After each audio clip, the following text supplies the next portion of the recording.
Deeply sorry for any inconvenience this issue with the network I was experiencing might get to you. Today will be the same issue in the session, lipsticks and lip coloring. And today we complete the whole makeup beauty aspect, and we move on next time with special effects and theater. Perfect. So now, let me share the presentation. Is it enabled, Mrs. Thanu? Yes, it is. Okay, Yeah. excellent.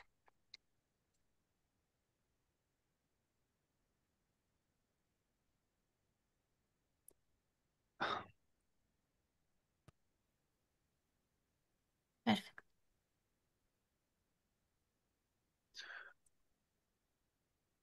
In case you don't see or hear clearly, you inform me, okay? No worries. It is perfect. Okay. Well, lip shades, colors, and how to apply.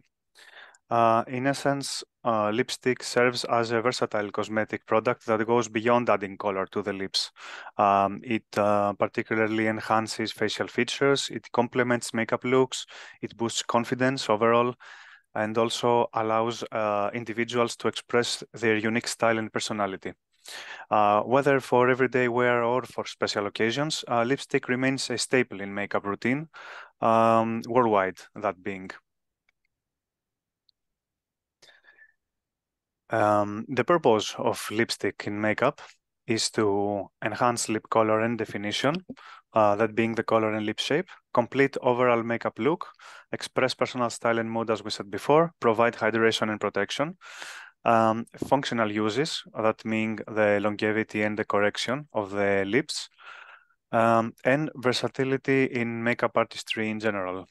Whether that can be for transformations or just simply for beautifying the characteristics.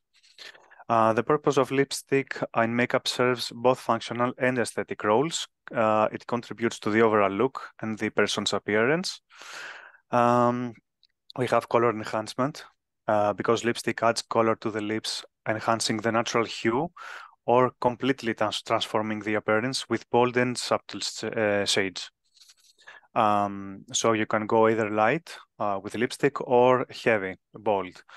By defining the lip shape, you outline and fill the lips with the lipstick. You can define and shape the lips, making them appear fuller, balanced, or even more symmetrical.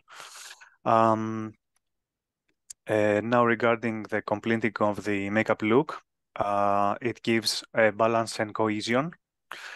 Because lipstick plays a crucial role in balancing the overall makeup look. It can tie together the colors used on the eyes, cheeks, and face, creating a more unique, a more cohesive appearance. It also gives a polished finish because applying lipstick gives a final touch to the makeup. It provides the polished and finished look to the face. We can say pretty much that applying lipstick has the final word on the whole makeup look. It expresses personal style and mood. In fashion statements, lipstick allows individuals to express the personal styles and preferences. So whether choosing classic reds, trendy nudes, or vibrant pinks, lipstick can reflect current fashion trends or personal tastes. The right lipstick shade can boost confidence and mood, making the wearer feel more put together and ready to face the day or a special occasion. Now regarding hydration and protection, it is mentioned here. The moisturizing properties of lipstick are high because lipsticks usually are formulated with moisturizing ingredients like oils and butters, which help keep the lips hydrated and prevent dryness. Some lipsticks contain SPF, sun protection, to protect the lips from harmful UV rays, offering a layer of sun protection in general. Regarding the functional uses, lipstick formulas often have long-wearing properties, providing color that lasts throughout the day or evening. You probably come across some products named lip stain. We're gonna see up next. Those are even more during lipsticks for this instance. And regarding the correction, lipstick can be used to correct lip imperfections such as unevenness, discoloration. It provides a uniform color. In makeup artistry, lipstick is not limited to the lips. It can be used as a cream blush as well, or even as an eyeshadow base, showcasing the versatility in creating various makeup effects. Now, some lip considerations in makeup. When applying makeup to the lips, several factors should be considered to achieve a balanced, flattering, and lasting look. That being the lip shape and symmetry, of course. We determine if the lips are full, thin, asymmetrical, or downturned. We're going to see images of those examples up next. Some correction techniques. Usually we use lip liner to correct asymmetry and add fullness to thin lips or lift downturned corners. So we change everything at first with a lip liner, and then we move on to the next steps. Now regarding skin tone and undertones, we usually choose complementary colors. We select lip colors that complement the skin tone, actually. Warm undertones look great with warm shades that can be red oranges, while cool undertones suit cool shades like blues or pinks.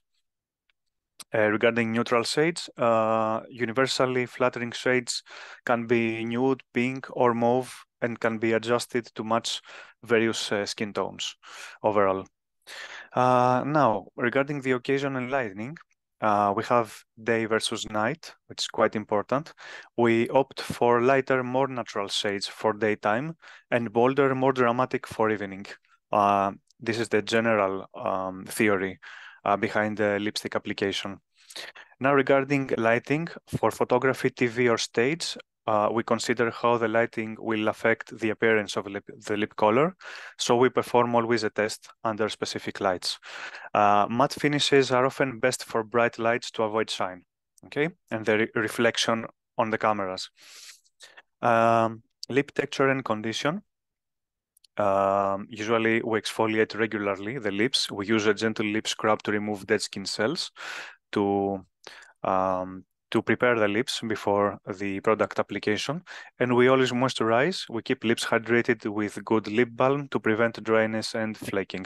This is especially important in cinema where the cameras are really high definition, 4K, 8K, I don't know what is the level we have nowadays. I think some colleague mentioned some days before that we have 8K cameras nowadays, not only 4K. So it's especially important to have natural looking lips. So the dryness of the lips can really be visible in a high definition camera. We cannot hide anything actually these days. Regarding the product selection, we can have a lip liner, which we mentioned before is to define the lips and correct unevenness. This way, by creating lip liner, we prevent feathering of the lips as well. Feathering is the smudging of the shape all around on the face. We choose a shade that matches the lipstick or is one shade darker, usually. We choose lipstick based on the desired finish. This can be matte, satin, or gloss. Matte is long-lasting usually, while gloss adds shine and can make lips appear fuller. We got lip stain, which is good for long-lasting color, especially for events requiring minimal touch-ups. Usually, lip stains are waterproof, to give you an idea of the product. And lip gloss, it adds shine and can create the illusion of fuller lips. Application techniques, we usually use a lip primer or a bit of foundation or concealer for an even base initially. So we apply foundation or concealer even on the lips at the very beginning. This way we create a very stable base on which we're gonna apply the lip liner. Then we'll fill with the lip liner inside the shape we draw, and then we fill with the lipstick, with desired lipstick. Afterwards, we can perform layering of the lipstick if the hue isn't quite strong, or if we want a more bold result, we can apply multiple layers of lipstick, actually, which then we can set with powder by lightly dusting translucent powder over a tissue, and then we place the tissue on the lips to set the lipstick. And finally, we can highlight the Cupid's bow and the center of the lower lip for dimension. Regarding longevity and maintenance, we choose long-lasting lipsticks and liners, especially for events, and we carry lip products for touch-ups throughout the day or night if it is needed. Regarding hygiene, this is really important. We always clean our brushes thoroughly, and we sanitize products, especially as professionals working on other individuals. Moving on to the categories, we have full lips. Now, the image I've used here, I couldn't find a better example for this, is a reversed image. I mean, when we have full lips as it is on the right of the image, we want to achieve the left result. In here, it is intended differently from the image, from the initial image. But if the lips are really full, it can really look weird on the face, on the whole proportion of the face. So to correct full lips and make them appear like the image on the left, we follow these steps written here. We prepare the lips by exfoliating and hydrating always. In any shape, we do this process.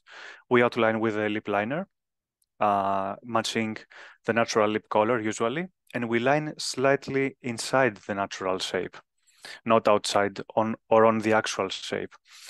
Then we apply lipstick.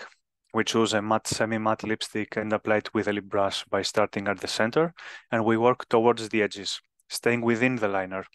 Now, why do we start from the very center? Because if we start from the edge, it can really smudge and transfer the color on the base, on the foundation, and we don't want for this to happen.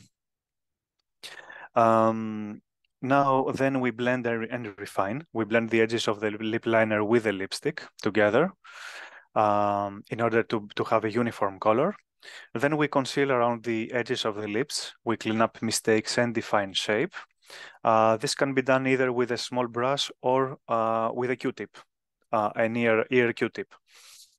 And then we set the lips with the same way we mentioned in the slide before. We lightly powder a tissue and place it on the lips to set the lipstick. So this is quite an easy lip shape we have to color. There are other shapes more difficult, like thin lips here. Regarding thin lips, the preparation is the same. We prepare the lips by exfoliating and hydrating. This time, the outline is done differently. We choose a lip liner that is close to the natural lip color or the lipstick we plan to use. We overline the lips this time. We start slightly outside the natural lip line, especially on the upper lip's cupid bow and the center of the lower lip.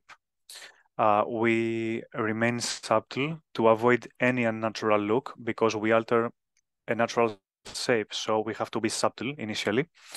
We focus on the middle section of the lips and gradually taper the line as we reach the corners. So as you can see from the image here, this is the first shape of the lips, and this is the desired result on the right.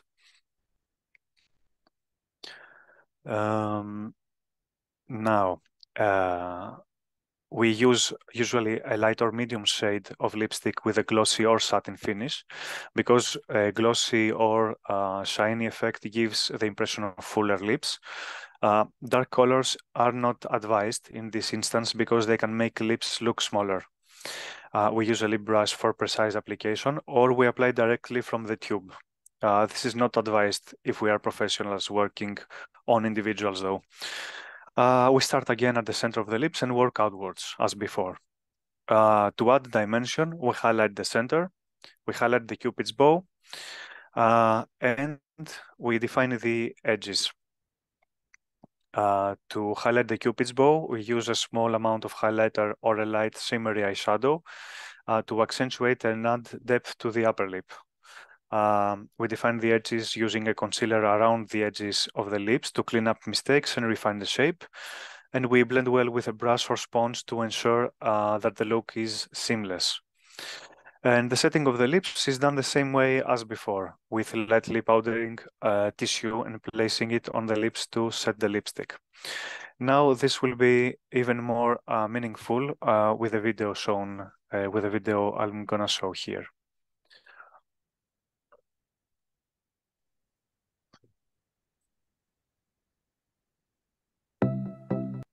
Give me some time to adjust.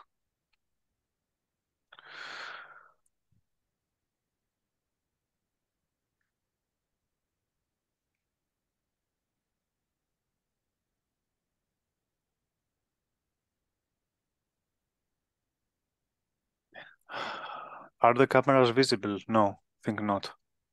All the face is visible. What do you mean, Mr. Filios? No, I mean, it doesn't interfere with the image of the video, right? Δεν το καταλαβαίνω πολύ καλά, συγγνώμη. Δεν παρεμβαίνει στο βίντεο τα πρόσωπά μας. Όχι. Okay, perfect. Thank you very much. You're welcome.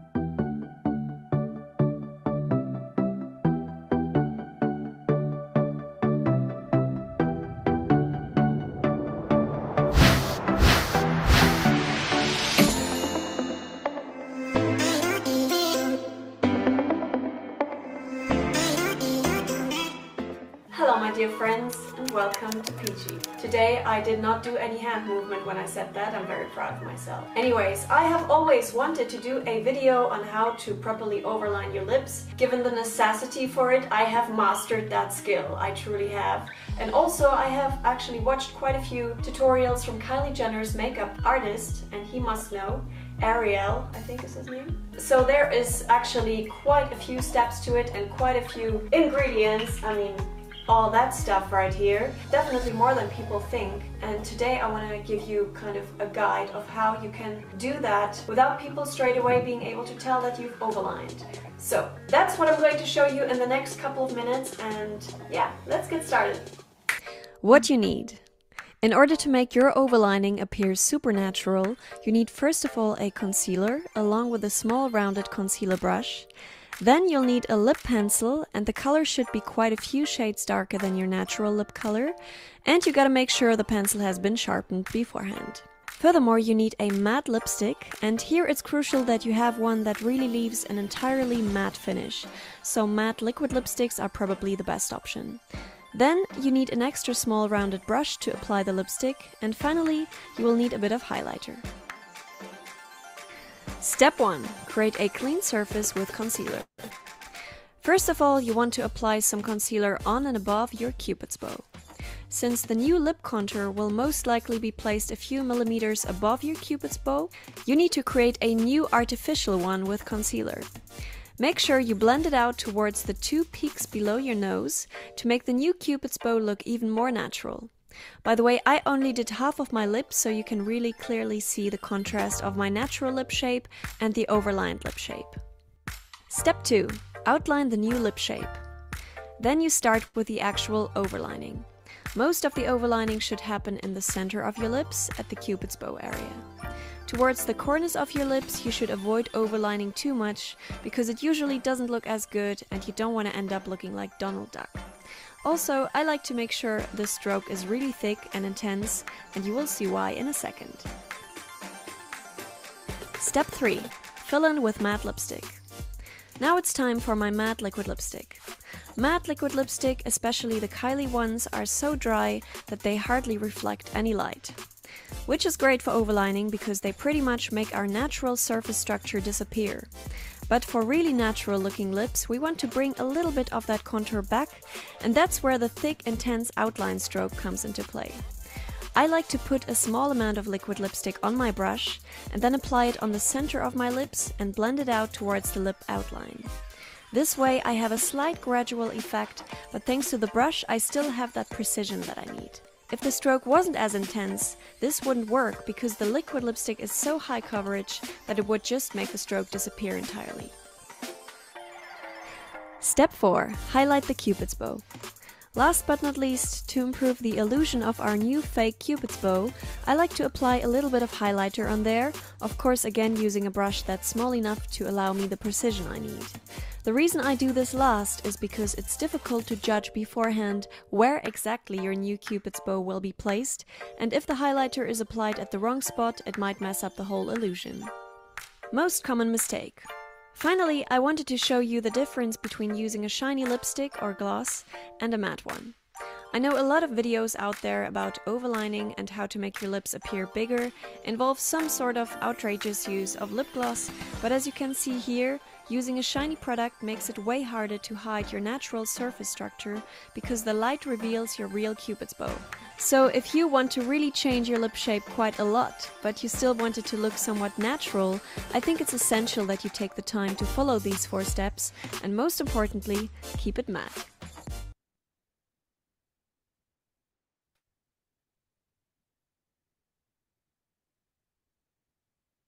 Great. We had some personal advice at the near the end. You have to find for yourselves actually whatever suits you regarding the use of shiny products on thin lips. I can say myself I'm not really for the use of shiny or highly shiny products on the thin lips.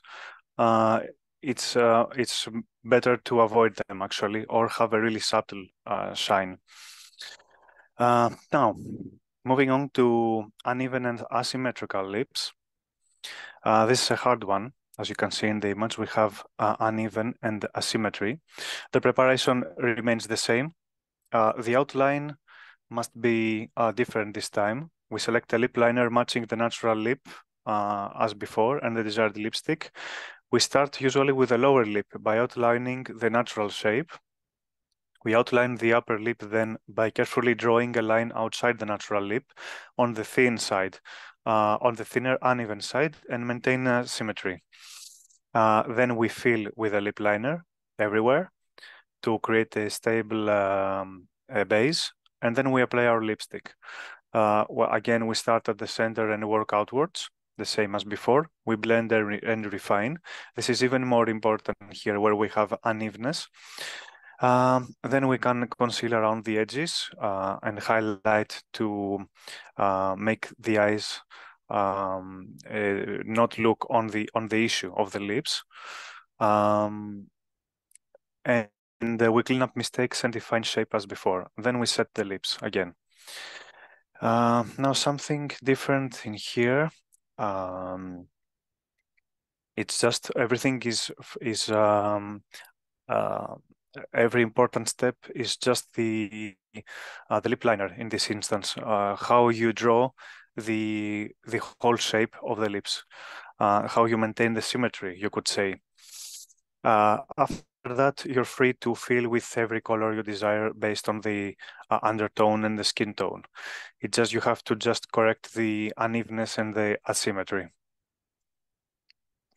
Now with downturned lips, downturned are the lips that make this effect here on the image.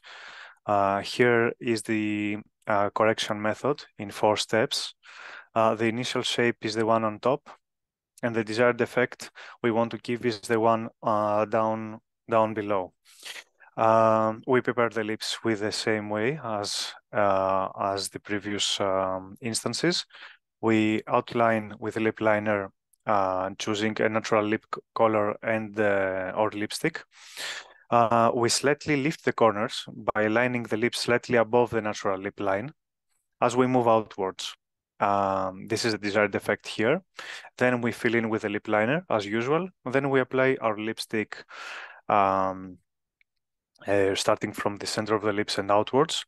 Usually we choose a light or medium shade with satin glossy finish to add fullness and dimension, and apply at the center to to make the eyes of the person looking at the person that has the issue away from the problem, actually. We add dimension to those lips. We highlight the center with a lighter shade or lip gloss to draw attention away from the corners. We conceal and define using a concealer close to the foundation color. We highlight the Cupid's bow. This also helps with drawing attention away from the corners. And then we set the lips as usual. Now we're gonna see the respective video for you to understand better.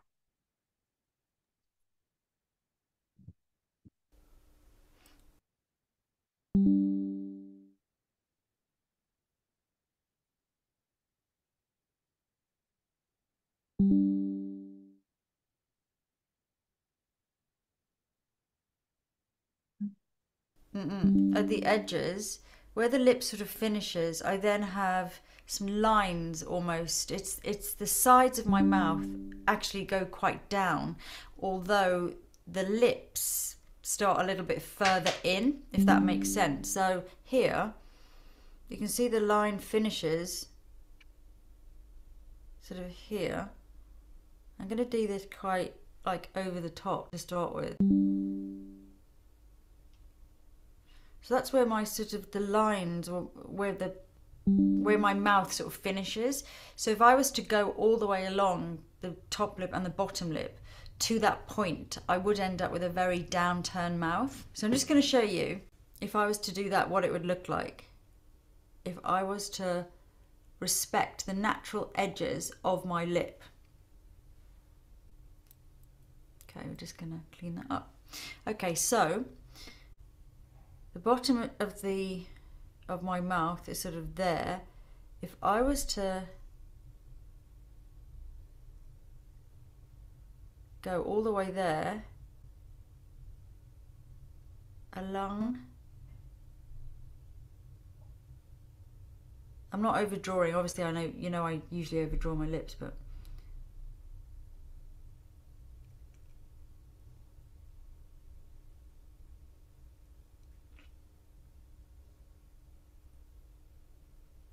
so that's taking the lip line to the genuine corners, the real edge of my lips.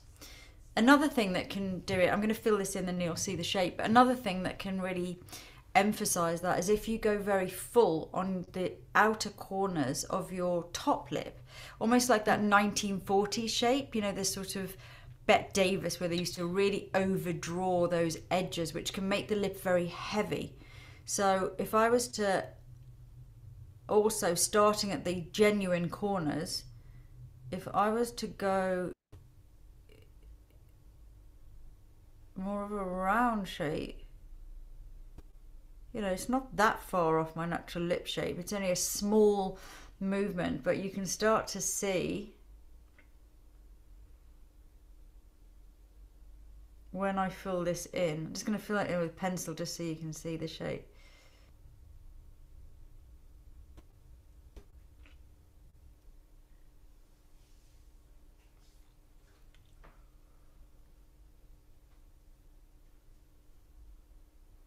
That's going right into those corners.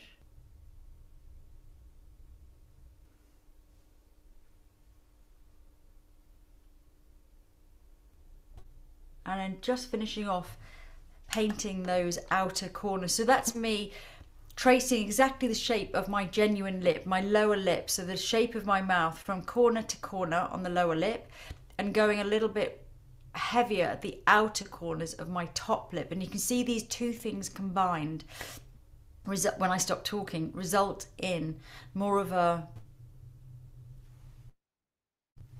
downturned mouth. So I think as well, if you've got more of a pronounced, naturally downturned mouth, doing both or one of these things really doesn't help. So I'm going to take this off now and then show how I can address both of those things.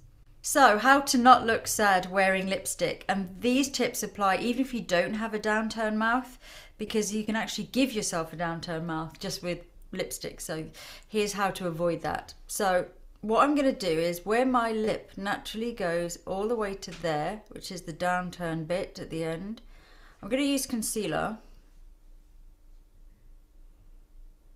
I'm going to kind of cut off those edges. So kind of make them out of bounds. So it means that my lip's going to come up and it's going to finish before that crease. There's a crease sort of this shape at the end of my lip. There. So I'm cancelling that out. I'm going to do this a bit brighter, this concealer, than I would choose normally, just so it shows up. So I'm going to draw a line, in fact, just for the purpose of communication. So we're going to cut off those corners. So as you can see here, she performs contouring around the lips, actually. She's using concealer as she would use on underneath the eyes to make the eyes even more protruding. It's the same theory for lips. You just make something really deep and shady, protrude and go on the front even more. Corners, both sides.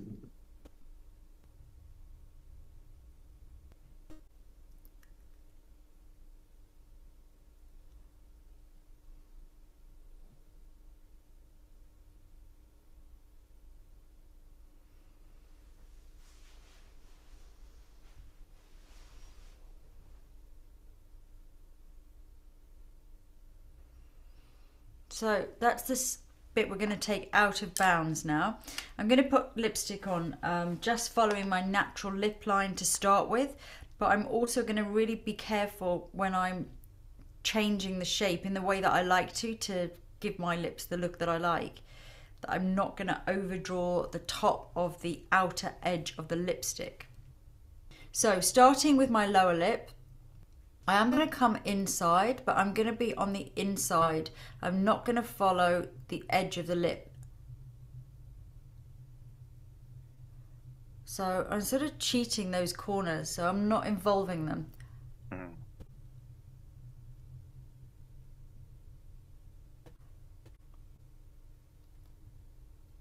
I'll blend all this concealer later. I just want to kind of show you what I'm trying to overemphasize, almost what I'm...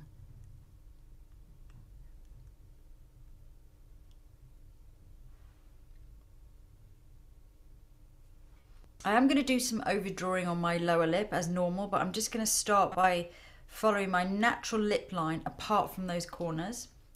And then on the top, I'm going to start on the inside here, so all the way to the edge of the lip. So we are still doing the edge of the lips, but we're not going on the outside of that.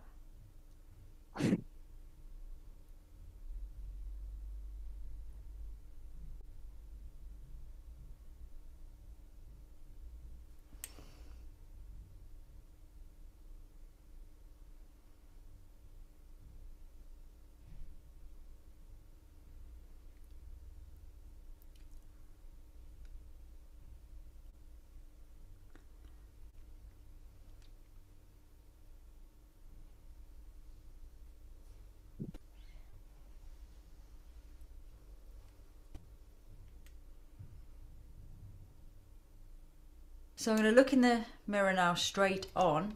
Already I can see I went slightly too far this side into the inner corner. I'm just slimming that down a touch.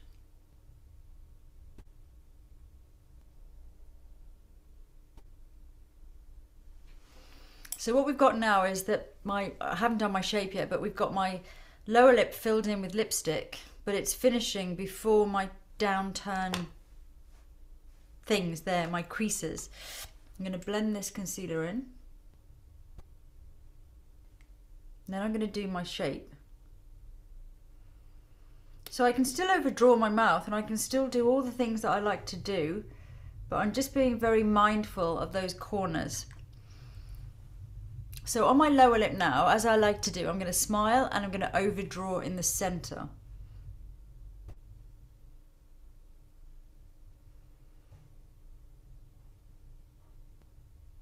This is one of the reasons why when I'm doing a very strong mouth, a red mouth, a dark black currant mouth, whatever, whether it's on clients or on myself, I always put the lipstick on first, just a thin layer all over. That way I can stand back, look at the shape of the lips and think, actually, I want to make this tweak or that tweak. Or when I see the natural lip shape painted in, I'm very much more aware of any imbalances.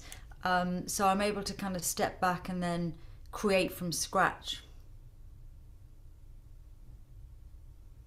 So I'm not going any more into the corner.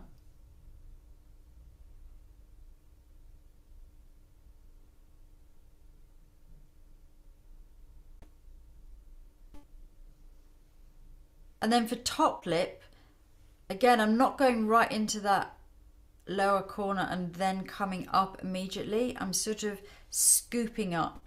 So it's a little bit more smiley, a little bit more friendly.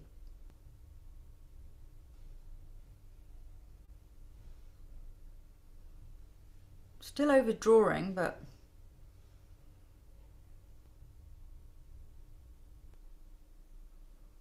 so that's my shape done. So you can see the inner corners of my mouth now. I've just got concealer on, nothing else in here. And there's the downturn crease, which we haven't entertained. So lipstick.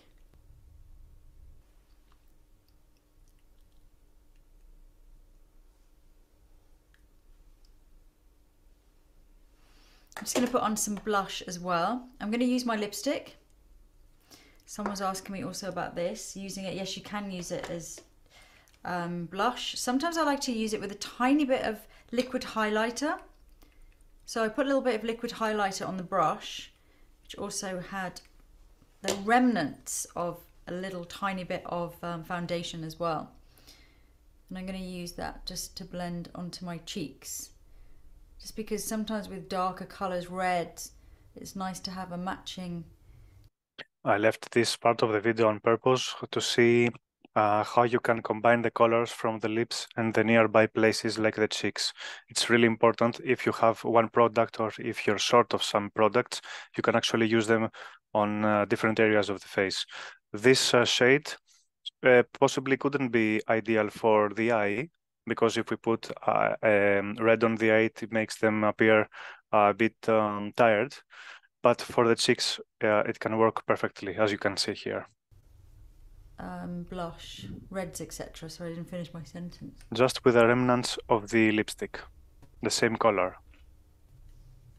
So that's the finished look. They're quite simple steps that can help you, either if you don't naturally have a downturned mouth, avoid creating that, or if you do naturally have quite a downturned mouth, just almost cutting off the corners on the lower lip and not going really heavy from the top corners in. So not creating that extra weight and that extra heaviness to the lip. Just those two simple things can really help. As an added touch, since I've got my lip colour in a great place, nice shape, just going to add some gloss. Mm-hmm. Once again though, I'm not going to take it into the inner corner, because especially with gloss it can seep and you can end up emphasizing those downturn corners, and we don't want to do that. It's the smudging we mentioned before. If you apply too much quantity of a product, such as a lip gloss, which is a bit sticky, a bit liquidy, it can get over the edge and emphasize the problem. So just on the center and blending carefully outwards. So I hope that was helpful, and I'll see you soon. Bye.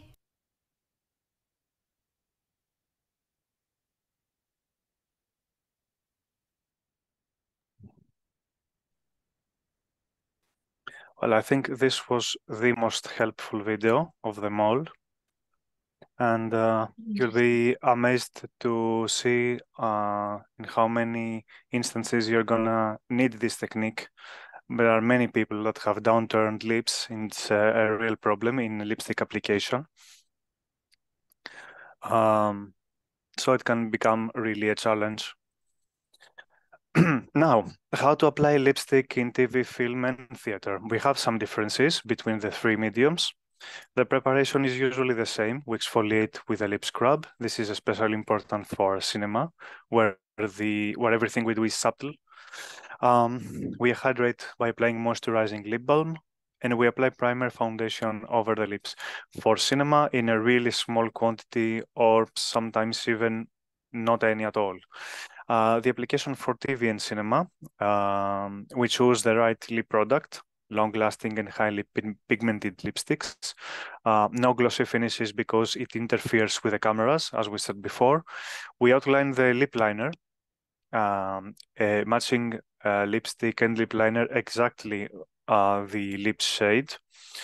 Or one shade darker at most, we can choose. We fill in with a lip liner, as in all instances. Then we apply lipstick, starting at the center and working outwards.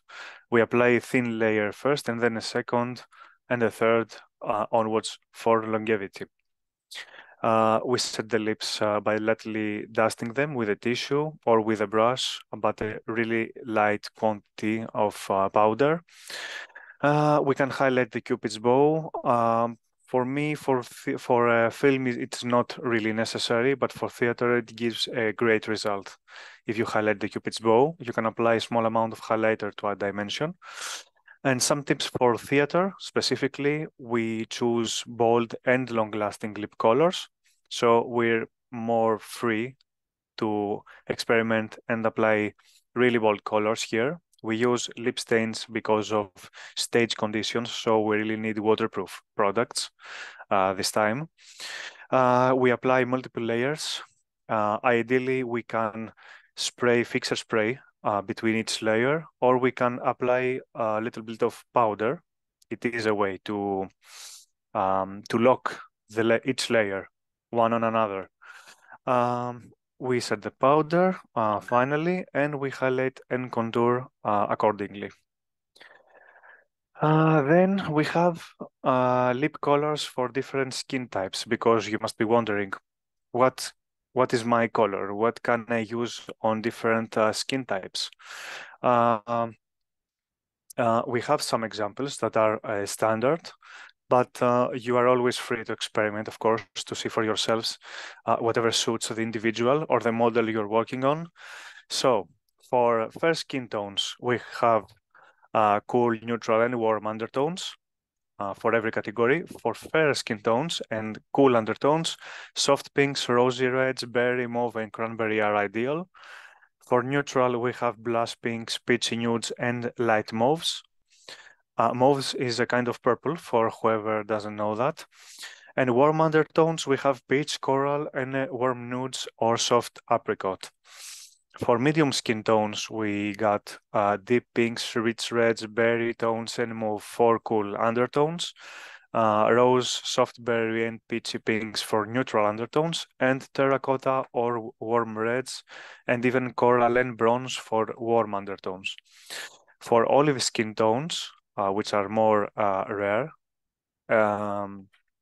because olive skin tones have a bit of green inside. So the foundation you're gonna need is a bit greenish in the substance. For cool undertones, we got plums, rich berries, wine reds, and mauve. For neutral undertones, we got nude pinks, rose, peachy nudes, and soft reds. And for warm undertones, we got orange reds, warm browns, coral, brick red. For dark skin tones, the darkest skins, we have for cool undertones, deep reds, wineberry, plum shades. For neutral undertones, we got rose, mauve, and deep pinks and soft berries. And finally, for warm undertones, we have copper browns, warm browns, and orange reds. You can see some examples on the bottom picture here. I'll let you guys some minutes to observe the result.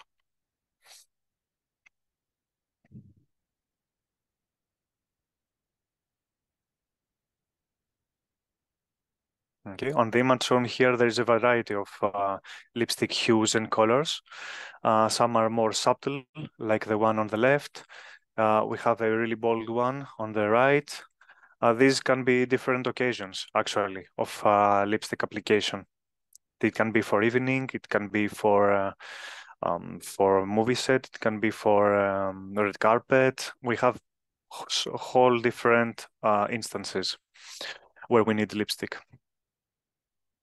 And for our final slide for today, lip colors in relation to eyeshadow colors, because this is also an issue. How can I match the color of the eyeshadow with my lips? We saw that for the cheeks we can use almost the same as the lip, though it is not necessary. If we use a really deep purple on the lips, we cannot possibly go with a purple on the cheek. It's a bit weird. So for some lipsticks it works. For others, you have to find for themselves with tones and experimenting. Now, the eyeshadow color we choose can influence the color decision of the lipstick. Choosing eyeshadow colors that complement or contrast effectively with a lipstick can enhance the overall makeup look. It's about creating balance, actually, harmony, and ensuring that both elements work together to achieve the desired aesthetic.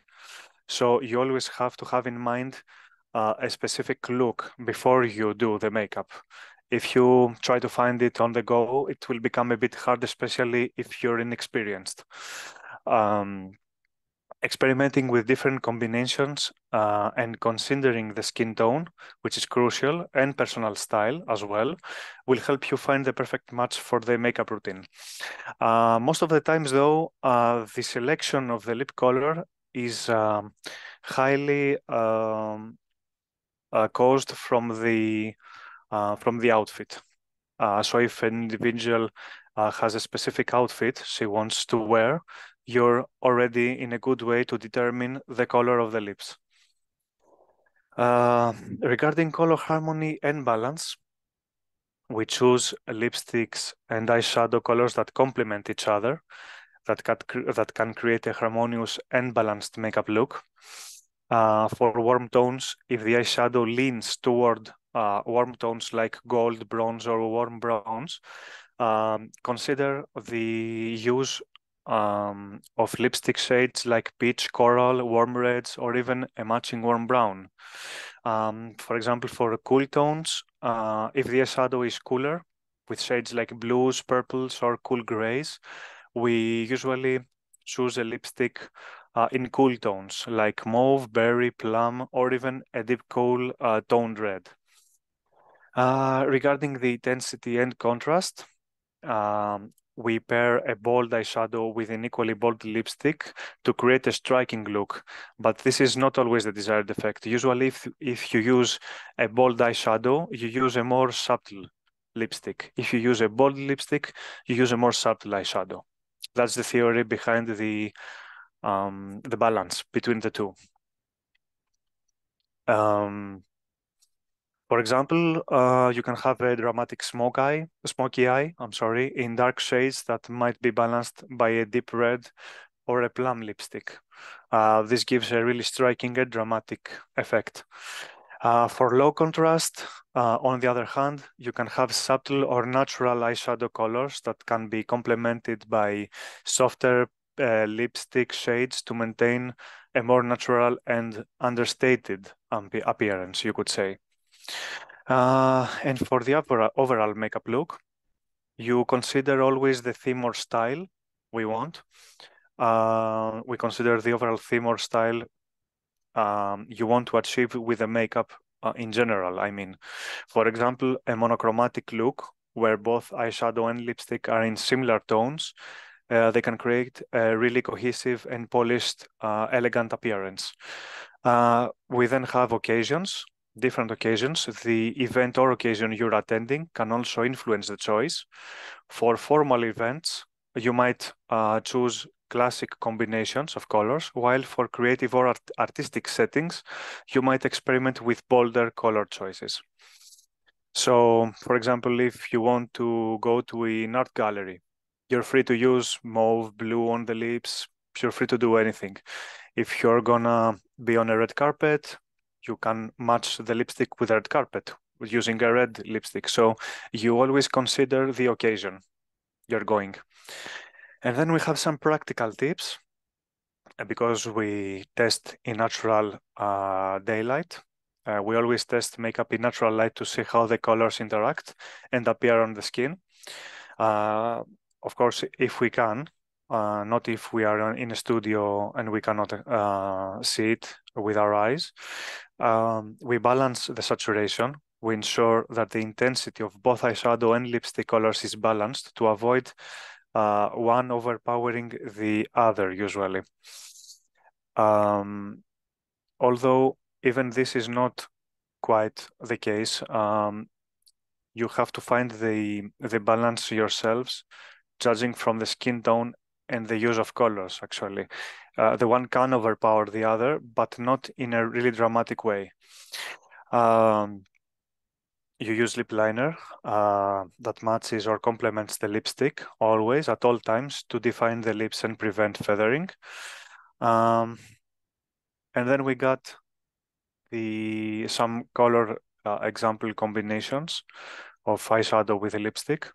For example, if you have a neutral eyeshadow like taupe or beige, you can use nude shades, soft pinks, and peachy nudes. For warm tone eyeshadow like gold and copper, you can have coral, warm reds, and peach. For cool toned eyeshadow like silver and blue, you can have a mauve berry or cool toned reds. And for dramatic smoky eye, that being total black or charcoal, you can have deep red, plum, or dark berry. So that's pretty much it for today. That was today's presentation. Very interesting. Many things to consider again. Very interesting. But I think once you find the tones and the undertones, everything becomes clear afterwards, I think. The whole compass, you could say, for creating a desired makeup look is the outfit and the undertones, nothing more. We just need those two informations. Okay, and today, marking the 8th session, is our last regarding the beauty processes. With today, we're okay with any information we want to have regarding the creation of a beauty makeup look. Perfect. Okay. Now I'll accept questions. Should you have anything to question so far, even from previous sessions, I don't mind them. This trick with the concealer, oh my God, so simple, but I've never thought of that. Yeah, the use of light and shade to alter features. It's like a complementary session with the whole contour on the face. Yeah, the difference is they were obvious when she first made these lines with the pencil, and then she changed it. It's very fascinating. It is actually. Yeah. And I'm also very fascinated to see how you're gonna handle today's task, actually. Every participant that wants to, of course, we're not pressing anyone. I want to give a task for today then, since we completed all the sessions. I want you all to take 2 photos of yourselves before and after a full makeup, judging from all the previous sessions and informations with contour, with correction of eyes, of lips, of lip shapes, undertones. You'll consider everything and you'll do a makeup on yourself, or someone will make on yourself a makeup you will instruct them to do. So you have to find your tone, undertone, lip shape, eye shape, face shape. So you'll do a makeup judging from your features, actually, before and after. That meaning you will, in a way, correct your shapes to an ideal makeup. Okay? Perfect. We will send to everyone the the task. Yeah, of course. I'll write. Last time.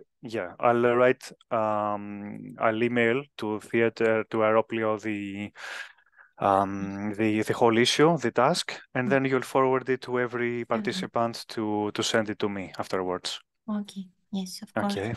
We have some questions in the chat. Many thanks from Catherine. Thank you, Thank you, Catherine. You're welcome, Catherine. Yes, very polite. So Joanne is wondering the light shade. Are we getting the homework? Sorry. Sorry, my dear. Mrs. Dragana? Dragana? Are we having the homework? Yeah, of course. I just said it, but I'll write it as well. I'll write it as well. Yeah, I'll have it written, Please okay? send the mail. Thank you. Yes, we'll send it. So I was reading Joanne's question. The light shade of concealer is to consider anything light or compared with the skin. I don't know if you want to see it, Mr. Filios, by yourself. Yeah, just give me a minute Yes. to understand. The light shade of concealer. How bright it is, the concealer, how bright it is. Mm-hmm. Should we consider anything lighter compared with the skin? It has to be just one tone more light than your skin tone. Because if it's not, it will really stand out on the face. Or you can use a concealer you're using under the eyes, the same tone actually, Joan. Okay, so you don't create more colors on the face. Less is more. So you just use the same color you used on your usual concealer under the eyes to correct the lip shapes all around. Okay, just one tone higher from the color of the foundation. Okay, Mrs. Manuela says it's interesting but hard task. Don't know if it is hard. It just takes practice, as anything actually. So, just make sure everyone is really active with makeup and experiment in any occasion given possible. Okay, whatever is the instance, go for it. Even if you make mistakes, that's totally normal. It's it's part of the process, part of evolving.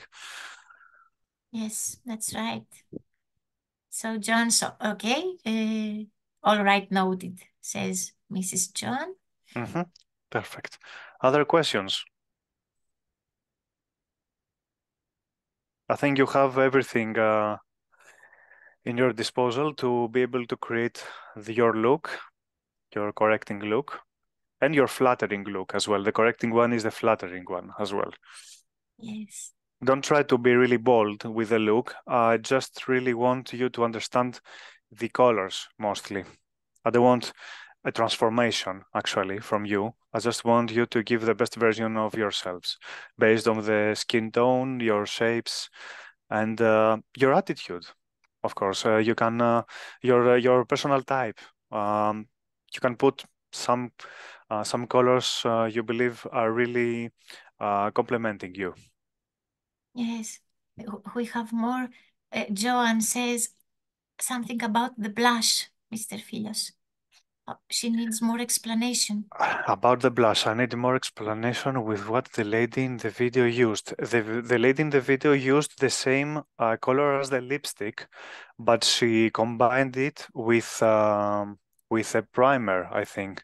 She broke down the high pigmentation of the lipstick into thinner one, and she used it subtly on the cheek as a blush. Yeah, I do this in my. Yeah, it's really nice. Yeah.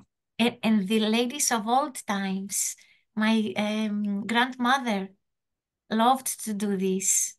The blush from the lipstick, yeah. Yes, the finger, this way. Yeah, you can blend it amazingly with just the fingers.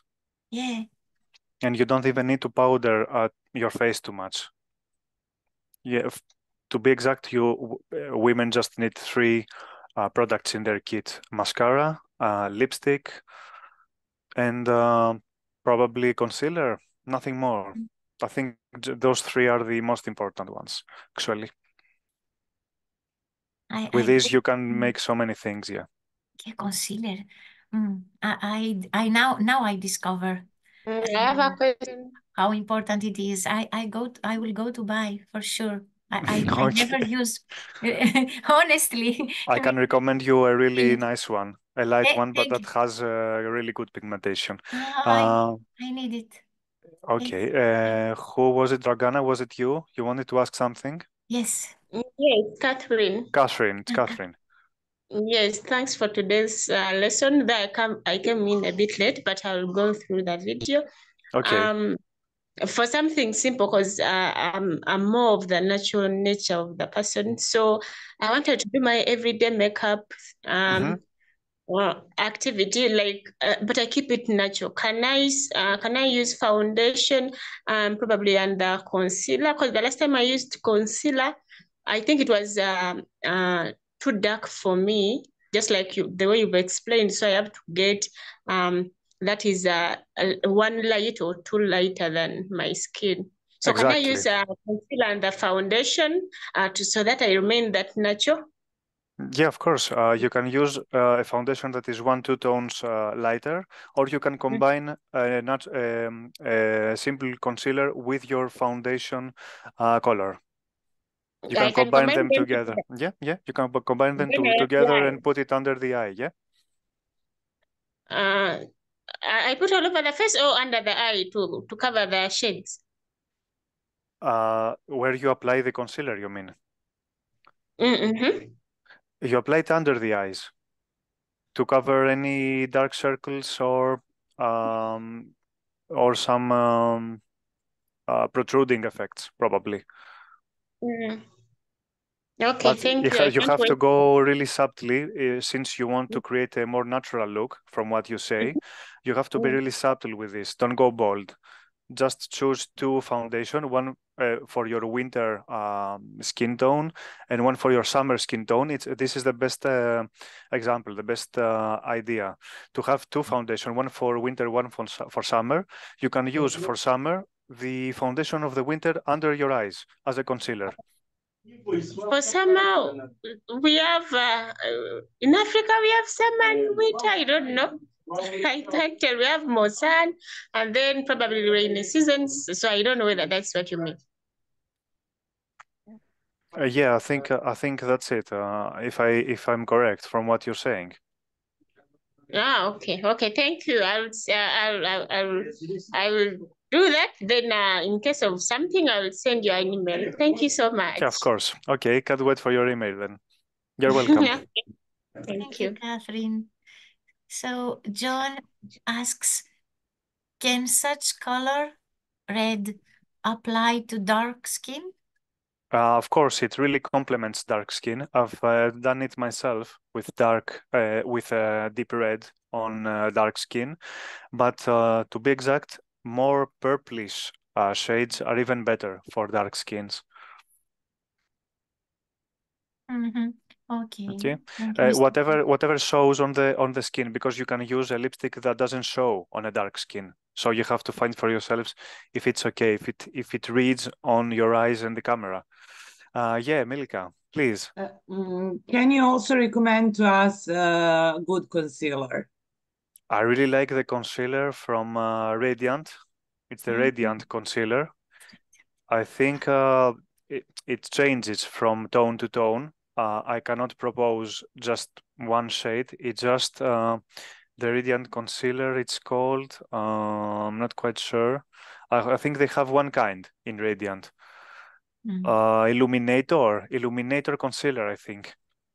And it has 3 hues. Number 1, 2, 3, I think. Usually I have in my kit the second one, the middle one, because it can go on almost every skin. So yeah, check it for yourself. Illuminator from Radiant. Okay, the concealer. Thank you very much. You're welcome. That's the one I wanted to propose to you, Mrs. Labrini. Yeah. Thank you. It's liquid. You said it's a liquid. It's a liquid one. Huh? Yeah. Okay. You just put 1-2 drops under the eyes, and then you can blend it with your fingers. It's really easy. Perfect. Thank you very much. Okay, you're welcome. What is the name? It's Radiance Illuminator. Thank you. I can write it in the chat. Yes, I'm trying to write it now, Mr. Filios, for you. Radiance, okay, Illuminator. No, don't worry, I wrote it. Don't worry, Okay, thank you for this. Very perfect. Thank you very much. Okay, you're welcome. I thank you. Perfect. So Mrs. Dragana shares something with us. Thank you, Mrs. Dragana. She says she has an African festival tomorrow there, so she will use a lot of colors of beautiful African dresses. And that's amazing. For dark skins, you can use a really big plethora of colors. You're free to do amazing combinations. For me, it's always a pleasure to work with dark skin tones because we're really used to use silver, blue, yellow, yellow eyeshadow, bold, deep red. You can go heavy. It's amazing. The possibilities you have with dark skin are almost unlimited. Metallic golden, yes. Of course, metallic gold. You can go with bronze, copper. Copper is amazing on dark skins. It gives a really natural feel to the skin. Perfect. Metallic green, yeah. All these are amazing, but try not to overdo it with many colors. Use one main color and maximum another two, but subtly. Subtly, that really emphasize the beauty, the beautiful parts of the face of the individuals. Okay. Perfect. Amazing. It was a very interesting workshop, and I'm thinking of how all this in the history of the humanity, the women, what they tried to find through the ages to beautify their faces, their characteristics. It's so it's amazing. It's amazing, yeah.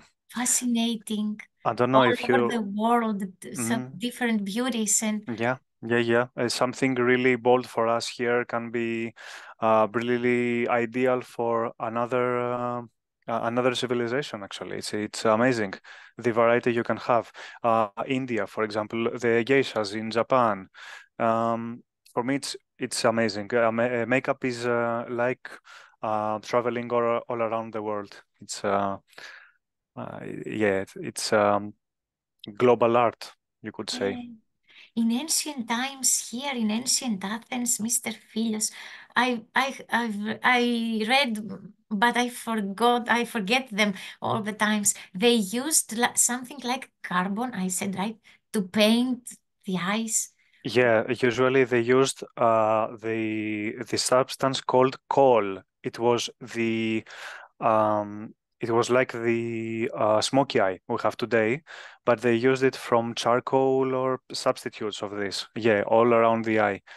This was ideal for the dust as well, to prevent the dust from getting in the eye, and it really accentuated the shape of the eyes. We did that here in Greece. We did that. They did that in ancient Egypt as well, and they also did that in early Roman periods.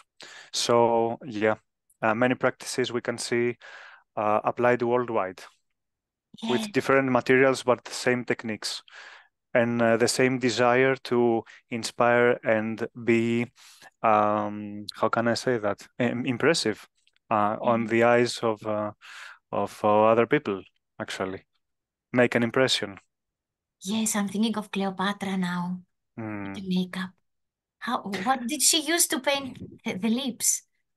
Usually it was crushed flowers, I think, or some fruits. It could be berries, some sort of berries. And the most common ingredient in Egypt was a beetle. They crushed the beetle and they made a substance they put on the lips from the insect, from the beetle. Wow. Yeah. Wow. Yeah, sometimes the materials used can be really funny if you think about it, but it's amazing. Every one of these elements guided us to nowadays ingredients, and we'll still use some insects inside foods, inside beauty products.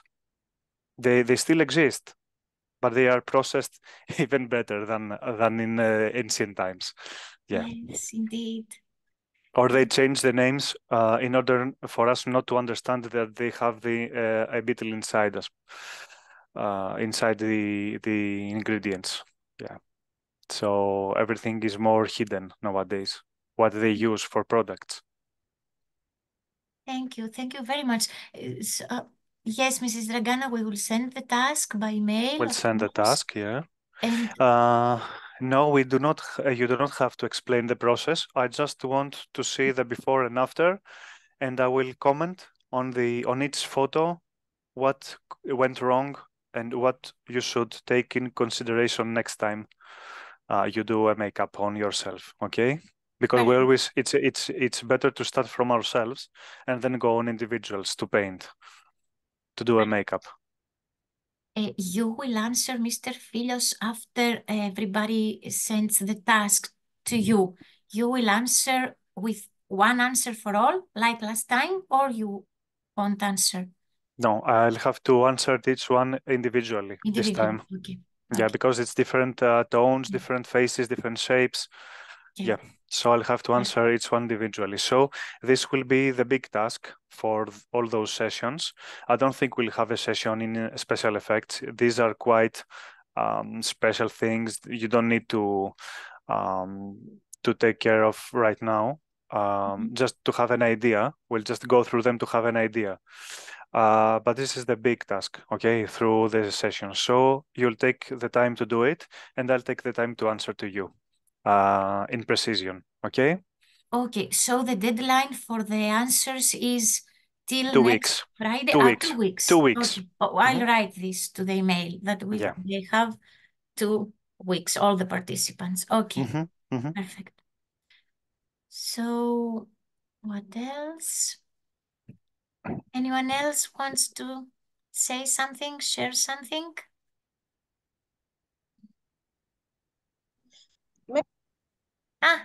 Eyebrows. Hello. Hello. I think your camera is stuck. Maybe you're experiencing network problems. Let me see. Catherine. She's with us, Catherine. Oh, she's not with us. Yes, she is. She's here. For me, it's still frozen. Catherine, if you have some issues, you can write it in the chat, probably. We'll answer it for you, if it's more convenient.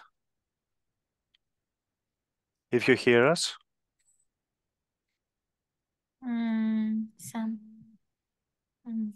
If we can wait a little bit, I see Yeah, Catherine, but the camera, maybe the internet, maybe.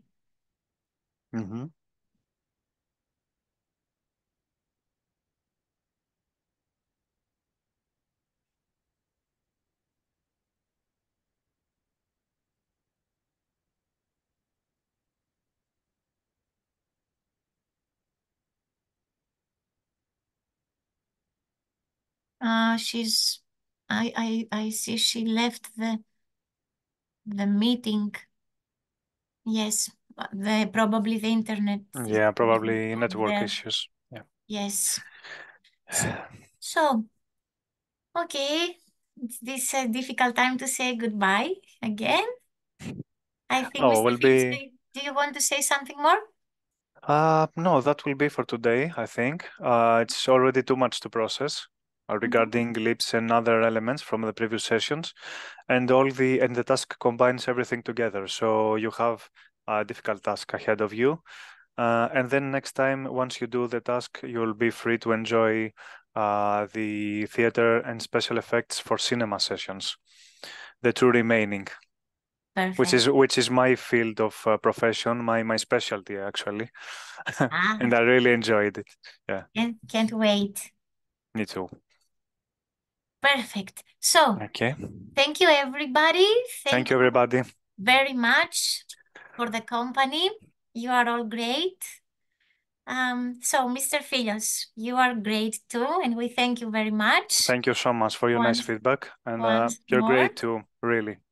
You're Thank amazing. you very much. Thank You're you. welcome. You're welcome, Milika. Thank you. Thank you. And thank you, Mrs. Thanu, very much. You're welcome, my dear. So I see here some comments that, Aida says, can't wait for special effects. Yes. Thank you. And Mrs. Rose Lily, we can wait. Okay. So the interest is increasing for the next workshop. Thank you all. Have a nice weekend. Have a nice weekend. Bye-bye. Take care, everyone. Bye-bye. Thank you very much again. Bye-bye. A pianto. Bye-bye. Kisses.